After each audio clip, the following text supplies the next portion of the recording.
मुखिया के घर तांत्रिक महाराज और ऋषिधर बाबा दोनों बैठे हुए थे और ये सभी काफी परेशान दिख रहे थे। तांत्रिक महाराज, मेघना दिल्ली में है ये तो हमें पता है, लेकिन इतने बड़े शहर में जाकर उसे ढूंढना बहुत ही मुश्किल होगा। पिताजी, हमारे पास और कोई रास्ता भी तो नहीं है, हमें वहां जाना ही पड़ेगा। अनुज बेटा, तुम दिल्ली जाने की तैयारी करो। अनुज अभी अपनी जगह से उठ ही रहा था कि तभी नमस्ते अंकल। नमस्ते आंटी। वहां पर इशिता और मेघना पहुंची। अरे मेघना! मेघना बिटिया। मेघना को सामने देखकर अनुज को बहुत खुशी हुई। उसका मन था कि वो मेघना को गले लगा ले, लेकिन उसने अपनी भावनाओं पर काबू किया। मेघना, कैसे हो तुम? आप सब यहाँ ठीक तो हैं? ये लड़की, ये मेघना है। इसी की वजह से हम लोगों को निशिर-मोलो से छुटकारा मिला है। मतलब पूर्व जन्म की राजकुमारी मेघालय। जी ऋषिधर बाबा। तांत्रिक महाराज, ये तो आप ही के जैसे हैं। ये मेरे जुड़वा भाई है ऋषिधर बाबा। जनकपुरी की सभी क्रियाकलाप यही संभालते हैं। अंकल, आप सब लोग मुझे यहाँ देखकर हैरान तो जरूर होंगे, लेकिन मुझे बहुत ही भयानक सपने आ रहे हैं और न्यूज़ में देखा कि जनकपुरी में मौतें हो रही हैं। तो मुझे लगा कि मुझे एक बार यहाँ आकर आपसे बात करनी चाहिए। कहीं मेरे सपनों का इन हादसों से कोई कनेक्शन तो नहीं है? बेटी, जनकपुरी में हो रही मौत का कारण भी तुम्हारे अतीत से जुड़ा है। क्या मतलब अंकल? दमयंती वापस आ गई है मेघना। ये सुनकर इशिता और मेघना हैरान रह गए। लेकिन वो कैसे वापस आ सकती है? वो तो गुफा में कैद है ना? मेघना, जिस गुफा से हमने महाराज का ताबूत निकाला था, इत्तेफाक से दमयंती का ताबूत भी वहीं रखा हुआ था। तुम्हारे कदम उस गुफा में पड़े तो दमयंती जाग उठी। ये सुनकर मेघना अपने कदम पीछे लेते हुए सोफे पर ऐसे बैठ गई जैसे उसे बहुत बड़ा झटका लगा हो। पिछली बार जब यहाँ आई थी तो मेरे आते ही निशिर-मोलो जाग गए थे। उनको खत्म करके वापस गई तो गुफा में कदम रखने की वजह से दमयंती जाग गई। मुझे तो लगता है आप लोगों के लिए मैं ही मनहूस हूँ। अरे नहीं बेटी, ऐसा मत बोलो। बेटी, तुम्हारी इसमें कोई गलती नहीं है। तुम तो भलाई करने गई थी। यह तो बस एक संयोग है कि महाराज और दमयंती की लाश एक ही गुफा में थी। उसके लिए खुद को दोष मत दो। अंकल, अब हम उस दमयंती को कैसे रोकेंगे? दमयंती ने उठते ही सबसे पहले तुम्हारे बारे में ही सोचा होगा, क्योंकि तुम ही ने उसकी क्रिया भंग करके उसे ताबूत में कैद किया था। अब वो तुमसे बदला लेने की ही सोच रही होगी। वही तो हम जानना चाहते हैं तांत्रिक महाराज। अब हम उसका मुकाबला कैसे करेंगे?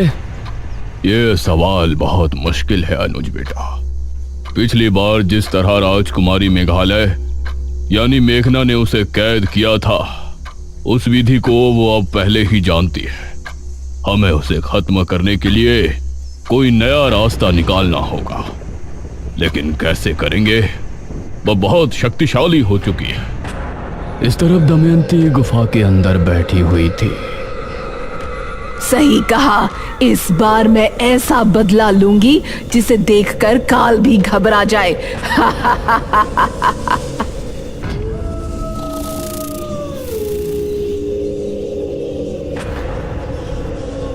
रात के करीब 2 बजे के समय पुराने किले में तांत्रिक महाराज और निशिधर बाबा दोनों ध्यान मग्न बैठे थे।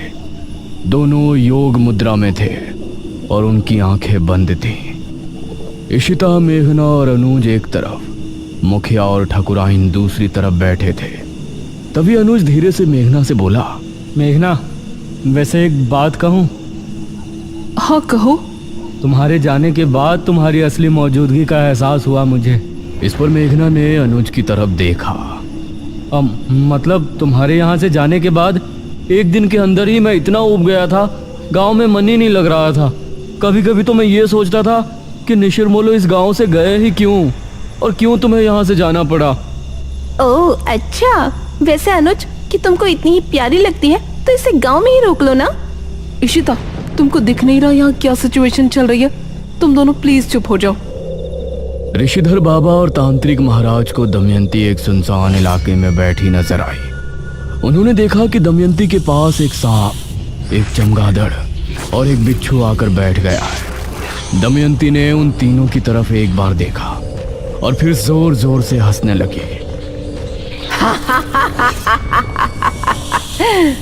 तभी तांत्रिक महाराज और ऋषिधर बाबा दोनों ने आंखें खोली।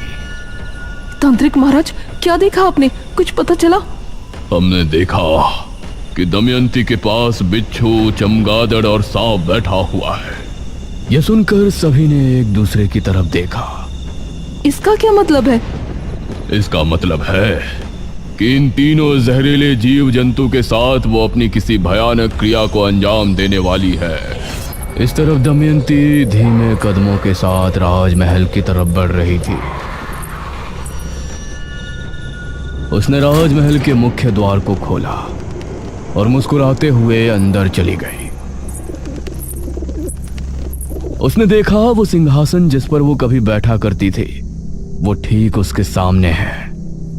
आखिर हम हमारे राजमहल में वापस आ ही गए।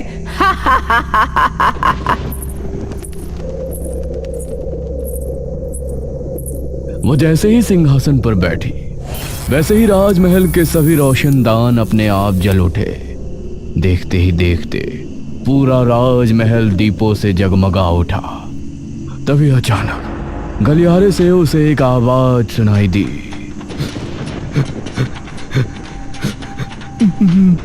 महारानी दमयंती। यह किसी के सिसकने की आवाज थी, जिसे सुनकर दमयंती के चेहरे पर आई खुशी उड़न छू हो गई। दमयंती सिंहासन से उठी और गलियारे की तरफ बढ़ गई।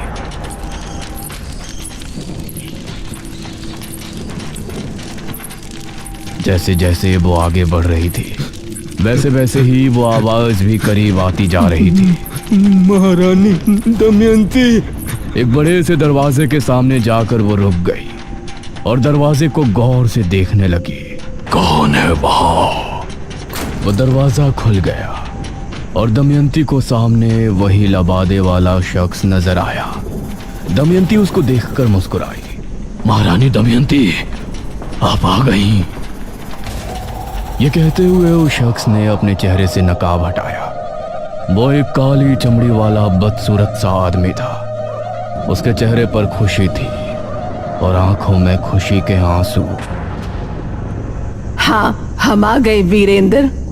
मुझे पता था कि एक ना एक दिन आप जरूर आएंगी, इसीलिए मैंने उस क्रिया को 400 साल तक जारी रखा, जिसे मैं आपके जिंदा रहते हुए आपकी शक्तियां बढ़ाने के लिए किया करता था। मैं तुमसे बहुत खुश हूँ वीरेंद्र, बहुत ज्यादा खुश।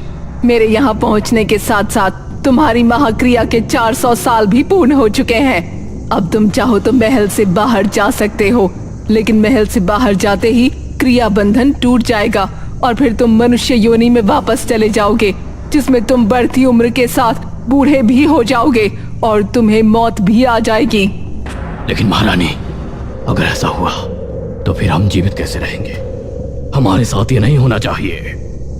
तुम चिंता मत करो वीरेंद्र, मैंने तुमको सिर्फ बताया है। तुम अमर नहीं तो क्या, मैं तो अभी अगले 600 साल तक अमर हूँ।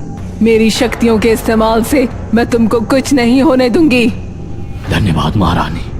अब मैं आपके लिए बाहरी कार्य भी करना चाहूंगा। आपके दुश्मनों से बदला लेने के लिए आपकी मदद करना चाहता हूँ। बहुत अच्छे वीरेंद्र, हमें भी तुम्हारी जरूरत पड़ेगी। ये कहकर दमयंती ने वीरेंद्र के सर पर हाथ रखा और मंत्र पढ़ने लगी।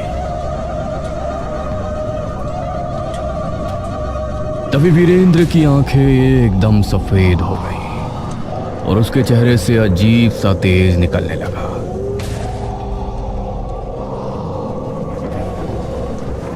कुछ देर बाद किसी ने किले के दरवाजे पर दस्तक दी। अरे, ये दरवाजे पर कौन है इस समय? अनुज और मुखिया ने उठकर दरवाजा खोला तो सामने एक आदमी खड़ा था। मुखिया जी, जल्दी चलिए, मेरी पत्नी को ना जाने क्या हो गया है। वो अजीब हरकतें कर रही है, कभी चिल्ला रही है, कभी हंस रही है तो कभी रो रही है। उसने मुझ पर हमला भी किया है और अब जंगल में भाग गई है। हे भगवान, अब ये क्या नई मुसीबत है। ठीक है, हम अभी चलते हैं। अब ये सभी उस आदमी के साथ जंगल की तरफ रवाना हो गए। जंगल इस समय बहुत सुनसान लग रहा था। वो आदमी आगे आगे चल रहा था और ये सभी उसके पीछे थे। वो आदमी अब कुछ बोल भी नहीं रहा था। अरे ओ भाई, कहाँ ले जा रहे हो तुम हमें? चलते चलते इतनी देर हो गई है। हाँ बेटा, तुम्हारी बीवी भी कहीं नजर नहीं आ रही है।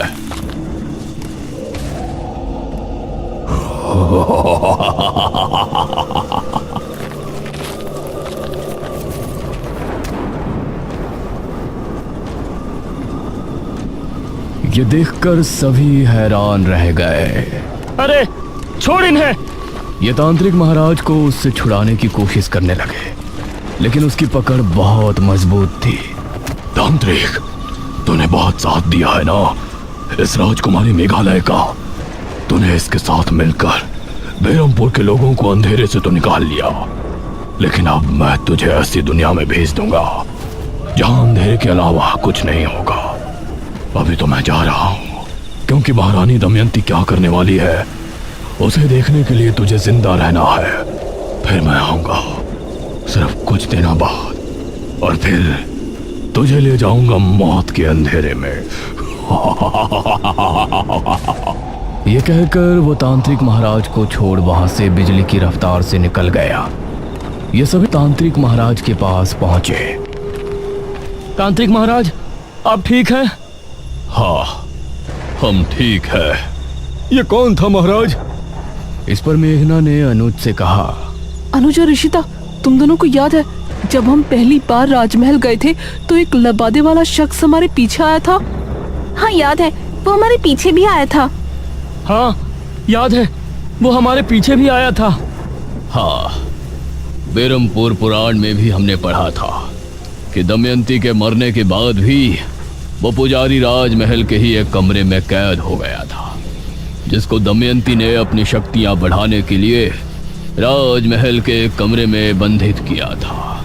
इसका मतलब अब दमयंती ने इसे आजाद कर दिया है। तांत्रिक महाराज, वो आपको अपने साथ ले जाने की चेतावनी देकर गया है। हमारी परवाह छोड़ो, वो क्या कर रहा था उस पर ध्यान दो। दमयंती कुछ बहुत ही भयानक करने वाली है। तभी चारों तरफ से चमगादड़ और कौवों की भयानक आवाजें गूंजने लगी। उन्होंने देखा कि आसमान में लाखों कौवे और चमगादड़ एक साथ उड़ रहे हैं। जमीन पर कई सांप एक साथ निकलकर रेंग रहे हैं। हवा का रुख भी बहुत तेज हो गया था। धुंध बहुत ज्यादा बढ़ गई थी, मानो कोई तूफान आ गया हो। ये सब क्या हो रहा है तांत्रिक महाराज? सभी वापस गांव की ओर चलो, अभी यहाँ रुकना उचित नहीं है। ये सभी अब वापस किले की तरफ निकल गए। मेघना बहुत ही गहरी सोच में डूबती जा रही थी। उसे किसी बड़ी अनहोनी का एहसास हो रहा था। तांत्रिक महाराज और ऋषिधर बाबा किले में ही ठहर गए और ये सभी मुखिया के घर आ गए।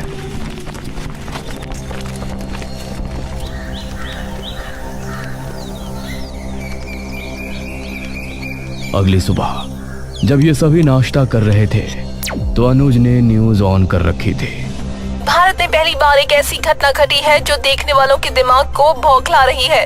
बेरमपुर, जनकपुरी और इनके आसपास जितने भी शहरी इलाके हैं, उन इलाकों से चमगादड़ और कौवे एक ही समय में आसमान में उड़ एक ही दिशा में जा रहे हैं। जंगलों से सांप अपने बिलों से निकलकर एक ही दिशा में रेंग रहे हैं।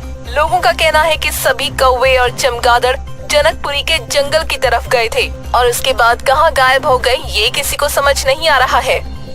ये सुनकर सभी हैरान रह गए।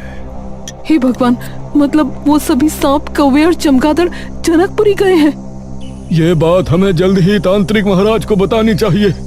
अंकल, आप और आंटी यहीं रुकिए, हम तीनों तांत्रिक महाराज के पास जाते हैं। अनुज, इशिता और मेघना उसी समय किले पर पहुंचे।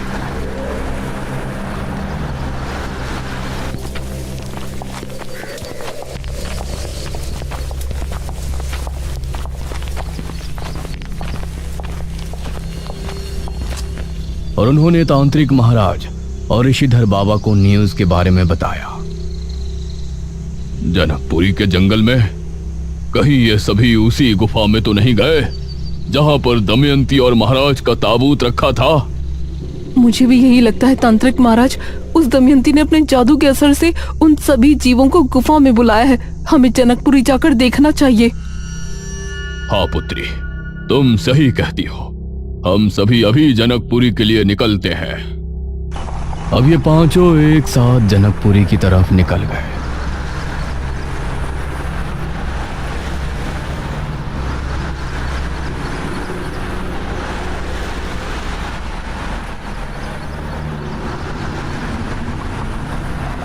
और वहां पहुंचते हुए इनको शाम हो गई। वहां पहुंचने पर इन्होंने जनकपुरी के लोगों को चौक पर जमा किया। ऋषिधर बाबा, अच्छा हुआ आप आ गए। क्या हुआ आप लोगों को? आप यहाँ जमा क्यों हैं? ऋषिधर बाबा, कल रात हमने करोड़ों चमगादड़ और कौओं को उसी गुफा की तरफ जाते हुए देखा है जहां से तांत्रिक महाराज विश्वजीत का ताबूत लेकर गए थे। हम उस गुफा में जाने के लिए ही यहाँ आए। आप लोग यहीं रुककर हमारे वापस आने तक का इंतजार